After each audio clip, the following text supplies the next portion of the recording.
Study time ടിപ്സിൻ്റെ പുതിയൊരു വീഡിയോയിലേക്ക് എല്ലാവർക്കും സ്വാഗതം. ധാരാവതി എന്ന് പറയുന്ന ചാപ്റ്ററിൻ്റെ പാർട്ട് 4 വീഡിയോ ആണ് ഇത്. അപ്പോൾ നമുക്ക് ഇനി നോക്കാനുള്ളത് ഓം നിയമമാണ്. സർക്യൂട്ടിലെ പൊട്ടൻഷ്യൽ വ്യത്യാസവും കറണ്ടും തമ്മിൽ എന്തെങ്കിലും ബന്ധമുണ്ടോ? പൊട്ടൻഷ്യൽ വ്യത്യാസം എന്ന് പറഞ്ഞാൽ വി അല്ലേ, കറണ്ട് എന്ന് പറഞ്ഞാൽ ഐ, അതായത് വിയും ഐയും തമ്മിൽ എന്തെങ്കിലും ബന്ധമുണ്ടോ എന്നാണ് ഇനി നോക്കാനുള്ളത്. ഓം നിയമം ഒരു പ്രവർത്തനം ചെയ്തു നോക്കാം. ഇവിടെ ഒരു ചിത്രം തന്നിട്ടുണ്ട്. ആ ചിത്രത്തിൽ 2 ടോർച്ച് സെല്ലുണ്ട്, അതുപോലെ തന്നെ അമ്മീറ്റർ ഉണ്ട്, പ്രതിരോധകമുണ്ട്, സ്വിച്ച് ഉണ്ട്. ഇത് ഉൾപ്പെടുത്തിയിട്ടുള്ള സർക്യൂട്ടാണ് തന്നിരിക്കുന്നത്. ഇവിടെ പൊട്ടൻഷ്യൽ വ്യത്യാസം, സർക്യൂട്ടിലൂടെയുള്ള കറണ്ട് എന്നിവ അളന്ന് ആ പട്ടികയിൽ എഴുതാനാണ് പറഞ്ഞിരിക്കുന്നത്. അതിനുശേഷം ശ്രേണി രീതിയിൽ സെല്ലുകളുടെ എണ്ണം വർദ്ധിപ്പിച്ചിട്ട് ഈ പറഞ്ഞ പരീക്ഷണം ആവർത്തിക്കാനാണ് പറഞ്ഞിരിക്കുന്നത്. അപ്പോൾ ഇവിടെ സെല്ലുകളുടെ എണ്ണം 2 തന്നിട്ടുണ്ട്. അപ്പോൾ കിട്ടുന്ന വോൾട്ടേജും 3 ആണ്. നമുക്ക് കറണ്ടിൻ്റെ അളവ് എന്ന് പറയുന്നത് 0.3 എഴുതാം. അടുത്ത ടേബിൾ നമുക്ക് കണ്ടുപിടിക്കേണ്ടത് V/I ആണ്, അതായത് 3/0.3 = 10 വരും. ഇനി സെല്ലുകളുടെ എണ്ണം 3 ആകുമ്പോൾ വോൾട്ടേജിൻ്റെ അളവ് 4.5 എഴുതാം. അതുപോലെ തന്നെ കറണ്ട് എന്ന് പറയുന്നത് 0.45. അപ്പോൾ നമുക്ക് V/I വരുമ്പോൾ എന്ത് വരും? 4.5/0.45 = 10. സെല്ലുകളുടെ എണ്ണം വർദ്ധിപ്പിക്കാനാണ് പറഞ്ഞിരിക്കുന്നത്. അപ്പോൾ ഇനി അടുത്തത് സെല്ലുകളുടെ എണ്ണം 4 ആണ്. അപ്പോൾ വോൾട്ടേജ് എന്ന് പറയുന്നത് 6ഉം കറണ്ട് എന്ന് പറയുന്നത് 0.6ഉം. V/I എന്ന് പറയുമ്പോൾ 6/0.6 = 10. തന്നിരിക്കുന്ന ടേബിൾ നമ്മൾ ഫില്ല് ചെയ്തു. ഇനി താഴെയുള്ള ക്വസ്റ്റ്യൻസിനൊന്ന് ആൻസർ ചെയ്യാം. സെല്ലുകളുടെ എണ്ണം കൂടുമ്പോൾ വോൾട്ട്മീറ്റർ റീഡിങ്ങിൽ, അതായത് പൊട്ടൻഷ്യൽ വ്യത്യാസത്തിന് എന്താണ് സംഭവിക്കുന്നത് എന്ന് നമുക്ക് ടേബിൾ ഒന്ന് പരിശോധിക്കാം. ആദ്യം സെല്ലുകളുടെ എണ്ണം 2 ആയിരുന്നപ്പോൾ വോൾട്ടേജ് 3 ആയിരുന്നു. സെല്ലുകളുടെ എണ്ണം 3 ആയപ്പോൾ വോൾട്ടേജ് 4.5 ആയി. സെല്ലുകളുടെ എണ്ണം 4 ആയപ്പോഴോ വോൾട്ടേജ് 6 ആയി. അപ്പോൾ നമുക്ക് ഇതിൽ നിന്നൊന്ന് മനസ്സിലാക്കാം, സെല്ലുകളുടെ എണ്ണം കൂടുന്നതിനനുസരിച്ചിട്ട് പൊട്ടൻഷ്യൽ വ്യത്യാസവും കൂടുന്നു എന്നും ഇതിൽ നിന്ന് മനസ്സിലാക്കാം. അടുത്ത ക്വസ്റ്റ്യൻ നോക്കാം. കറണ്ട്, അതായത് അമ്മീറ്റർ റീഡിങ് കൂടുന്ന സന്ദർഭത്തിൽ പൊട്ടൻഷ്യൽ വ്യത്യാസത്തിന് എന്ത് മാറ്റം നിരീക്ഷിക്കുന്നു? അപ്പോൾ നമുക്ക് ടേബിൾ ഒന്നുകൂടി നോക്കാം. 2 സെല്ലുകൾ വെച്ചപ്പോൾ കറണ്ട് 0.3 ആയി, വോൾട്ടേജ് എന്ന് പറയുന്നത് 3 ആയി അല്ലേ. 3 സെല്ല് വെച്ചപ്പോൾ കറണ്ട് 0.45 ആയി, അപ്പോൾ വോൾട്ടേജ് എത്രയായി? 4.5 ആയി അല്ലേ. അതുപോലെ തന്നെ 4 സെല്ല് ഉപയോഗിച്ച സമയത്ത് കറണ്ട് 0.6 ആയി, അതുപോലെ തന്നെ വോൾട്ടേജ് 6 ആയി. അപ്പോൾ നമുക്കിതിൽ നിന്ന് ഇത് മനസ്സിലാക്കാം, കറണ്ട് കൂടുന്ന സന്ദർഭത്തിൽ പൊട്ടൻഷ്യൽ വ്യത്യാസവും കൂടുന്നു. നെക്സ്റ്റ് നോക്കാം. V/I മൂല്യം ഏകദേശം തുല്യമല്ലേ? നമുക്ക് ടേബിൾ നോക്കുമ്പോൾ തന്നെ മനസ്സിലാവും. V/I എന്ന് പറയുന്നത് എല്ലാത്തിലും 10 കിട്ടിയിട്ടുണ്ട് നമുക്ക് അല്ലേ. അപ്പോൾ കറണ്ട് കൂടുന്നതിനനുസരിച്ചിട്ട് പൊട്ടൻഷ്യൽ വ്യത്യാസം കൂടുന്നു എന്നും V/I ഒരു സ്ഥിരസംഖ്യയാണെന്നും ഇതിൽ നിന്ന് മനസ്സിലായല്ലോ. അപ്പോൾ നമുക്ക് ടേബിൾ നോക്കിയപ്പോൾ അതൊക്കെ മനസ്സിലായ കാര്യം. അതായത് I അനുപാതം V അഥവാ V അനുപാതം I. അനുപാതം എന്ന് പറയുന്നത് എന്താ? V കൂടി കഴിഞ്ഞാൽ I കൂടും, അല്ലെങ്കിൽ I കൂടി കഴിഞ്ഞാൽ V കൂടും, അതാണ് ഉദ്ദേശിക്കുന്നത്. അപ്പോൾ V = ഒരു സ്ഥിരസംഖ്യ ഇൻറ്റു I ആയിരിക്കും. Therefore V/I = ഒരു സ്ഥിരസംഖ്യ. ഈ സ്ഥിരസംഖ്യ സർക്യൂട്ടിലെ പ്രതിരോധത്തിന് തുല്യമായിരിക്കും. ഇത് R എന്ന അക്ഷരം കൊണ്ട് സൂചിപ്പിക്കുന്നു. R = V/I. അപ്പോൾ നമുക്ക് ഇതിൽ നിന്നാണ് നമ്മൾ ഓം നിയമത്തിലേക്ക് എത്തുന്നത്. ഒരു ചാലകത്തിലൂടെ കറണ്ട് ഒഴുകുന്ന സമയത്ത് അതിലൊരു പ്രതിരോധം ഉണ്ടാവും. ആ ഒരു പ്രതിരോധം എന്തിന് തുല്യമാണെന്നാണ് പറഞ്ഞിരിക്കുന്നത്? V/I എന്ന് പറയുന്ന ആ ഒരു സ്ഥിരസംഖ്യയ്ക്ക് തുല്യമായിരിക്കും R എന്ന് പറയുന്നത്. മനസ്സിലായല്ലോ. പ്രതിരോധം എന്താണെന്നാണ് പറഞ്ഞിരിക്കുന്നത്? ഒരു ചാലകത്തിലൂടെയുള്ള വൈദ്യുത പ്രവാഹത്തെ എതിർക്കുവാനുള്ള ചാലകത്തിൻ്റെ സവിശേഷതയാണ് പ്രതിരോധം എന്ന് പറയുന്നത്. റെസിസ്റ്റൻസ് എന്ന് പറയുന്നത് പ്രതിരോധം എന്ന് പറഞ്ഞാൽ എന്താ? എതിർത്ത് നിൽക്കുക. അതായത് ഒരു ചാലകത്തിലൂടെ വൈദ്യുതി പ്രവഹിക്കുമ്പോൾ ആ ചാലകം എന്ത് ചെയ്യും? അതിനെ എതിർത്ത് നിൽക്കുക. ആ ഒരു സവിശേഷതയാണ് പ്രതിരോധം എന്ന് പറയുന്നത്. ഒരു സർക്യൂട്ടിലെ പൊട്ടൻഷ്യൽ വ്യത്യാസവും കറണ്ടും തമ്മിലുള്ള ബന്ധം കണ്ടെത്തിയത് ജോർജ് സൈമൺ ഓം എന്ന ശാസ്ത്രജ്ഞനാണ്. അപ്പോൾ സർക്യൂട്ടിലെ പൊട്ടൻഷ്യൽ വ്യത്യാസവും കറണ്ടും തമ്മിലുള്ള റിലേഷൻ കണ്ടെത്തിയത് ജോർജ് സൈമൺ ഓം എന്ന് പറയുന്ന സയൻറ്റിസ്റ്റാണ്. താപനില വ്യത്യാസപ്പെടുന്നതിനനുസരിച്ച് സർക്യൂട്ടിലെ പ്രതിരോധം വ്യത്യാസപ്പെടുന്നു എന്ന് അദ്ദേഹം മനസ്സിലാക്കി. താപനില സ്ഥിരമായിരുന്നാൽ ഒരു ചാലകത്തിലൂടെയുള്ള കറണ്ട് അതിൻ്റെ 2 അഗ്രങ്ങൾക്കിടയിലുള്ള പൊട്ടൻഷ്യൽ വ്യത്യാസത്തിന് നേരനുപാതത്തിലായിരിക്കും. ഇത് ഓം നിയമം എന്ന് അറിയപ്പെടുന്നു. അപ്പോൾ ഓം നിയമം എന്താണെന്നാണ് പറഞ്ഞിരിക്കുന്നത്? ഓം നിയമത്തിൽ താപനില എപ്പോഴും സ്ഥിരമായിരിക്കണം. അപ്പോൾ ഒരു ചാലകത്തിലൂടെയുള്ള കറണ്ടും അതേപോലെ തന്നെ ആ ചാലകത്തിൻ്റെ 2 അഗ്രങ്ങൾക്കിടയിലുള്ള പൊട്ടൻഷ്യൽ വ്യത്യാസത്തിന് നേർ അനുപാതത്തിലായിരിക്കും എന്നാണ് പറയുന്നത്. അതായത് കറണ്ട് കൂടുമ്പോൾ V കൂടും, പൊട്ടൻഷ്യൽ വ്യത്യാസം കൂടും, പൊട്ടൻഷ്യൽ വ്യത്യാസം കൂടുമ്പോൾ കറണ്ടും കൂടും. ഇതെപ്പോഴും സംഭവിക്കുന്നത്? താപനില സ്ഥിരമായിരിക്കുന്ന സമയത്ത്. ഇതിനാണ് പറയുന്നത് ഓം നിയമം എന്ന് പറയുന്നത്. മനസ്സിലായല്ലോ. ഇനി അടുത്തത് പ്രതിരോധത്തിൻ്റെ യൂണിറ്റ് കണ്ടുപിടിക്കലാണ്. എല്ലാ സമവാക്യത്തിൽ നിന്നാണ് നമ്മൾ അതിൻ്റെ യൂണിറ്റ് കണ്ടുപിടിക്കുന്നത്. ഇവിടെ R V/I ആണ് അല്ലേ. അപ്പോൾ പ്രതിരോധത്തിൻ്റെ യൂണിറ്റ് പൊട്ടൻഷ്യൽ വ്യത്യാസത്തിൻ്റെ യൂണിറ്റ് ബൈ കറണ്ടിൻ്റെ യൂണിറ്റ്. പൊട്ടൻഷ്യൽ വ്യത്യാസത്തിൻ്റെ യൂണിറ്റ് എന്ന് പറയുന്നത് വോൾട്ടാണ്, കറണ്ടിൻ്റെ യൂണിറ്റ് എന്ന് പറയുന്നത് ആംപിയർ ആണ്. അപ്പോൾ നമുക്ക് ഇതിനെ പറയുന്നതാണ് ഓം എന്ന് പറയുന്നത്. പ്രതിരോധത്തിൻ്റെ യൂണിറ്റായ വോൾട്ട് ബൈ ആംപിയർ എന്നത് ഓം എന്ന് അറിയപ്പെടുന്നു. ഉയർന്ന യൂണിറ്റുകളായ കിലോ ഓം, മെഗാ ഓം എന്നിവയും ഉപയോഗിക്കാറുണ്ട്. അതായത് 1 കിലോ ഓം എന്ന് പറയുന്നത് 1000 ഓമിന് തുല്യമാണ്. അതായത് 10³ ഓമിന് തുല്യമാണ്. 1 മെഗാ ഓം എന്ന് പറയുന്നതോ 10⁶ ഓമിന് തുല്യമാണ്. അപ്പോൾ ഇവിടെ നമ്മൾ പ്രതിരോധത്തിൻ്റെ യൂണിറ്റ് എന്താണെന്ന് പറഞ്ഞു. ഇനി നമുക്ക് അടുത്ത് നോക്കാനുള്ളത് ഇനി ഒരു ചാലകത്തിൽ പ്രതിരോധം ഉണ്ടാകുന്നതിന് കാരണം എന്താണെന്ന്. അതായത് ഒരു ചാലകത്തിലൂടെ വൈദ്യുത പ്രവാഹം ഉണ്ടാകുമ്പോൾ ചാലകത്തിലെ സ്വതന്ത്ര ഇലക്ട്രോണുകളും ആറ്റങ്ങളും തമ്മിലുണ്ടാകുന്ന കൂട്ടിമുട്ടലുകളാണ് പ്രതിരോധത്തിന് കാരണമാകുന്നത്. അപ്പോൾ പ്രതിരോധത്തിന് കാരണം എന്താണെന്ന് പറഞ്ഞത്? ചാലകത്തിലുള്ള സ്വതന്ത്ര ഇലക്ട്രോണുകളും ആറ്റങ്ങളും തമ്മിൽ കൂട്ടിമുട്ടുന്നത്. പ്രതിരോധം കൂടുമ്പോൾ സർക്യൂട്ടിലൂടെയുള്ള കറണ്ടിന് എന്ത് സംഭവിക്കുന്നു? അതായത് പ്രതിരോധം കൂടാണ്, കറണ്ട് ഒഴുകി പോകുന്ന സമയത്ത് ഇവിടെ തടഞ്ഞു നിർത്തുകയാണെന്നുണ്ടെങ്കിലോ കറണ്ടിന് പിന്നെ ഒഴുകാൻ പറ്റൂ? ഇല്ല. അപ്പോൾ കറണ്ടിൻ്റെ അളവ് കുറയാണ് ചെയ്യുന്നത്. നെക്സ്റ്റ് പ്രതിരോധത്തിൻ്റെ SI യൂണിറ്റ് എന്ത്? പ്രതിരോധത്തിൻ്റെ SI യൂണിറ്റ് എന്ന് പറയുന്നത് ഓം ആണ്. നിയമത്തിൻ്റെ അടിസ്ഥാനത്തിൽ തന്നിരിക്കുന്ന ഒരു ടേബിൾ ഫില്ല് ചെയ്യാനാണ് പറഞ്ഞിരിക്കുന്നത്. അപ്പോൾ നമുക്ക് ആദ്യം അതൊന്ന് ചെയ്യാം കേട്ടോ. അപ്പോൾ ഇവിടെ V തന്നിട്ടുണ്ട് 9, I തന്നിട്ടുണ്ട് 1. അപ്പോൾ നമുക്ക് R കണ്ടുപിടിക്കണം. ഇക്വേഷൻ വരുന്നത് R V/I ആണ്. ഇവിടെ V തന്നിട്ടുണ്ട് 9, I തന്നിട്ടുണ്ട് 1. അപ്പോൾ Rൻ്റെ വാല്യൂ എന്ന് പറയുന്നത് എത്രയാണ്? 9 ആയിരിക്കും.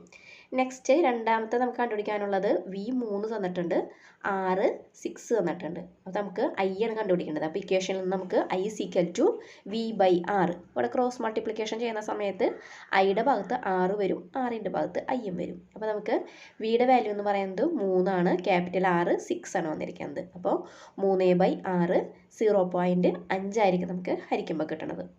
അടുത്തത് തന്നിട്ടുള്ളത് I2 തന്നിട്ടുണ്ട്, ക്യാപിറ്റൽ R 3 ആണ് തന്നിരിക്കുന്നത്. അപ്പോൾ നമുക്ക് V കണ്ടുപിടിക്കണം. V ഇക്വേഷൻ വരുന്നത് R × I.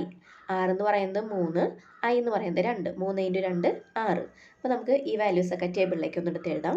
ആദ്യത്തെ കേസിൽ Rൻ്റെ വാല്യൂ 9, പിന്നെ രണ്ടാമത്തേൽ I എന്ന് പറയുന്നത് 0.5, മൂന്നാമത്തെ കേസിൽ V എന്ന് പറയുന്നത് 6 വോൾട്ടാണ് വന്നിരിക്കുന്നത്. ഇനി ഇത് വെച്ചിട്ട് നമുക്കൊരു ഗ്രാഫ് വരയ്ക്കണം. നമുക്ക് എല്ലാ വാല്യൂസും കിട്ടി. ഇനി ഇവിടെ പറഞ്ഞിരിക്കുന്നത് വോൾട്ടേജ് Y അക്ഷത്തിലും കറണ്ട് X അക്ഷത്തിലും രേഖപ്പെടുത്തുക എന്നാണ് പറഞ്ഞിരിക്കുന്നത്. അപ്പോൾ നമുക്കിവിടെ വരയ്ക്കാനായിട്ട് നോക്കാം. നിങ്ങൾക്ക് എല്ലാവർക്കും ഗ്രാഫ് വരയ്ക്കാൻ അറിയാമെന്നുള്ള വിശ്വാസത്തിൽ ഞാൻ പറഞ്ഞു തുടങ്ങാണ്. ഇവിടെ X ആക്സിസിൽ, അത് X അക്ഷത്തിൽ കറണ്ടും Y അക്ഷത്തിൽ വോൾട്ടേജാണ് എടുത്തിരിക്കുന്നത്. അപ്പോൾ നമുക്ക് ഇവിടെയുള്ള വാല്യൂസ് നമുക്ക് എഴുതുമ്പോൾ ഇവിടെ നമുക്ക് താഴെ X അക്ഷമാണ് എടുക്കുന്നത് അല്ലേ. അപ്പോൾ Xൽ കറണ്ടാണ്, കറണ്ടിൻ്റെ ഇവിടെ വില വന്നിരിക്കുന്നത് 1, 0.5, 2 അങ്ങനെയാണ് വന്നിരിക്കുന്നത്. അപ്പോൾ നമ്മളിതിൽ 1, 2 എന്ന് പറഞ്ഞ് നമ്മൾ അടയാളപ്പെടുത്തുന്ന സമയത്ത് ഈ 0.5 കൂടി അടയാളപ്പെടുത്തണം അല്ലേ. അപ്പോൾ നമുക്ക് എന്ത് വേണം? ഞാൻ 0.5 നിന്ന് സ്റ്റാർട്ട് ചെയ്ത് 2 വരകൾ കൂട്ടിമുട്ടുന്ന ഭാഗം 0 ആണ് അല്ലേ. അത് കഴിഞ്ഞിട്ട് ഞാൻ 0.5, 1, 1.5, 2, 2.5, 3, 3.5 അങ്ങനെയാണ് ഞാൻ ഇവിടെ വിലയെടുക്കാൻ പോകുന്നത്. അത് ഇവിടെ പോയിന്റ് സ്ഥാനം വന്നിരിക്കുന്നത് കൊണ്ട്, ദശാംശം വന്നിരിക്കുന്നത് കൊണ്ടാണ് അങ്ങനെ എടുക്കുന്നത്. അതല്ല നിങ്ങൾക്ക് 1, 2, 3, 4 എന്ന് എഴുതാനാണ് താല്പര്യമെങ്കിൽ അങ്ങനെ എഴുതാം കേട്ടോ. ഇനി Y അക്ഷത്തിലേക്ക് നോക്കുമ്പോഴോ അവിടെ V ആണ് വരേണ്ടത്. Vയിൽ വന്നേക്കുന്നത് 9, 3, 6 അങ്ങനെയാണ് വന്നിരിക്കുന്നത്. അപ്പോൾ നമുക്ക് എളുപ്പത്തിന് വേണ്ടിയിട്ട് 2, 4, 6, 8, 10 എന്ന് എഴുതിയിരിക്കുന്നു. നിങ്ങൾക്ക് വേണമെങ്കിൽ 1, 2, 3, 4 എന്ന് പറഞ്ഞ് എഴുതാം, ഒരു കുഴപ്പമില്ല. പക്ഷേ നിങ്ങൾ ഇവിടെ Vയുടെ വില എഴുതുമ്പോൾ എങ്ങനെയാണ് എഴുതണം? എല്ലാം നമ്പറുകൾ തമ്മിലുള്ള വ്യത്യാസം എന്ന് പറയുന്നത് തുല്യമായിരിക്കണം.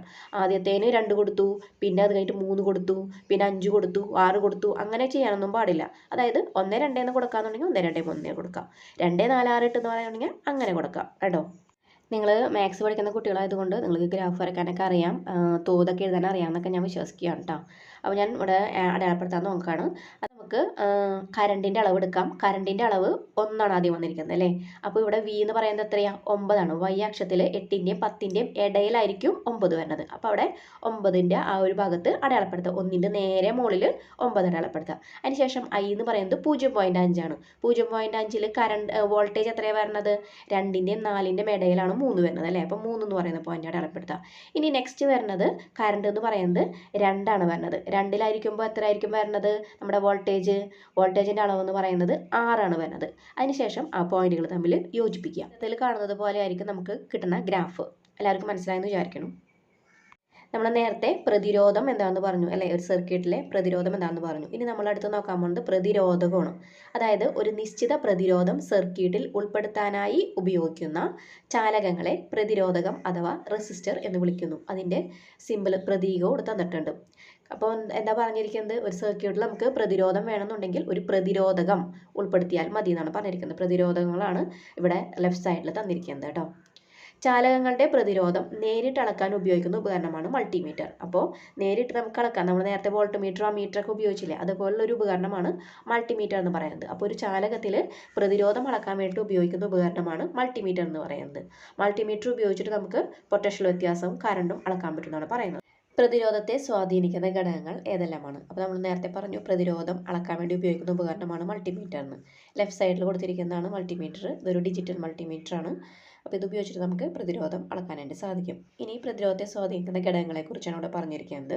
വൈദ്യുത ഹീറ്ററിൽ ഉപയോഗിക്കുന്ന നിക്രോം കമ്പിയുടെ പ്രതിരോധം ഹീറ്റർ ഓഫാക്കിയ ഉടനെയും തണുത്ത ശേഷവും മൾട്ടിമീറ്റർ ഉപയോഗിച്ച് അളക്കുക. അതായത് ഒരു വൈദ്യുത ഹീറ്റർ നമ്മൾ സാധാരണ ചൂടാക്കാൻ വേണ്ടിയിട്ട്, വെള്ളമൊക്കെ ചൂടാക്കാൻ വേണ്ടി ഉപയോഗിക്കുന്ന ഉപകരണമാണ് വൈദ്യുത ഹീറ്റർ എന്ന് പറയുന്നത്. അപ്പോൾ അതിൻ്റെ ഒരു പ്രതിരോധം ഹീറ്റർ ഓഫാക്കിയ ശേഷവും അതുപോലെ തന്നെ തണുത്തതിന് ശേഷവും മൾട്ടിമീറ്റർ ഉപയോഗിച്ചിട്ട് കണ്ടുപിടിക്കാനാണ് പറഞ്ഞിരിക്കുന്നത്.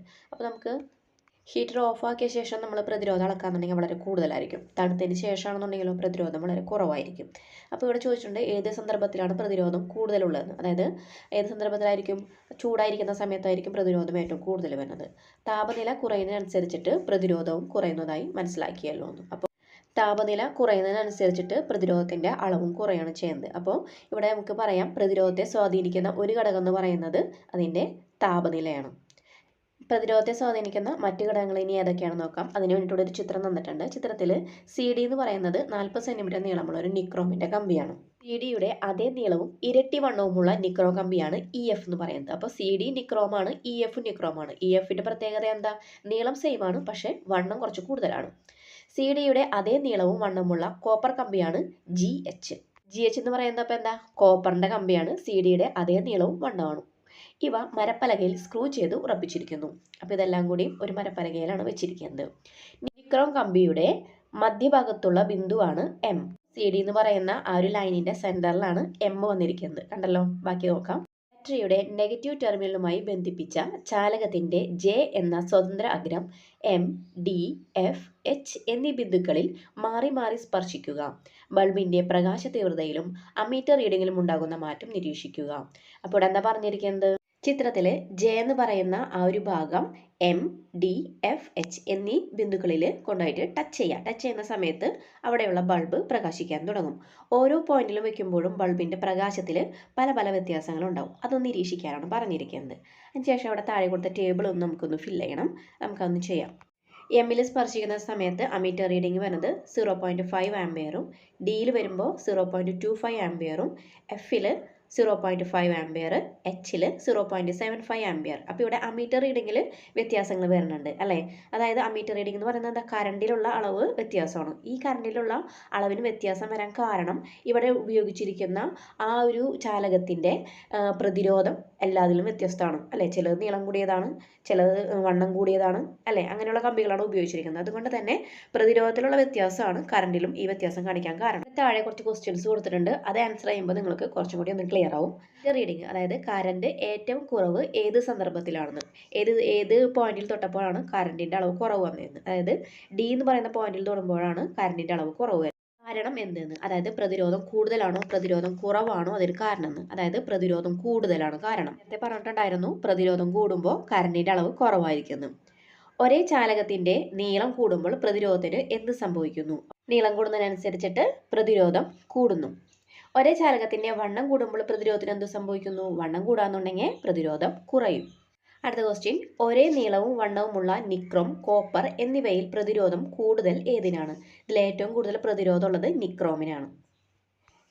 ഈ പ്രവർത്തനങ്ങളുടെ അടിസ്ഥാനത്തിൽ ഒരു ചാലകത്തിൻ്റെ പ്രതിരോധത്തെ സ്വാധീനിക്കുന്ന ഘടകങ്ങൾ ഏതെല്ലാം? അതായത് ചാലകം നിർമ്മിച്ച പദാർത്ഥത്തിൻ്റെ സ്വഭാവം, ചാലകത്തിൻ്റെ വണ്ണം അതായത് ചിരതല പരപ്പളവ്. ഇനി നമുക്ക് അടുത്തത് പറയാം ചാലകത്തിൻ്റെ നീളം, താപനില. അപ്പോൾ ഇത്രയും ഘടകങ്ങളാണ് പ്രതിരോധത്തെ സ്വാധീനിക്കുന്ന ഘടകങ്ങൾ. നമ്മൾ ഇത്രയും പറഞ്ഞതിൽ നിന്നും നമ്മൾ ഒരു കൺക്ലൂഷനിലേക്ക് എത്തിച്ചേരാണ്. അതായത് നീളം കൂടുമ്പോൾ ഒരു ചാലകത്തിൻ്റെ പ്രതിരോധം വർദ്ധിക്കുന്നുവെന്നും വണ്ണം കൂടുമ്പോൾ പ്രതിരോധം കുറയുന്നു എന്നും മനസ്സിലായല്ലോ. കൂടാതെ വിവിധ പദാർത്ഥങ്ങൾക്ക് വ്യത്യസ്ത പ്രതിരോധവും ആയിരിക്കും.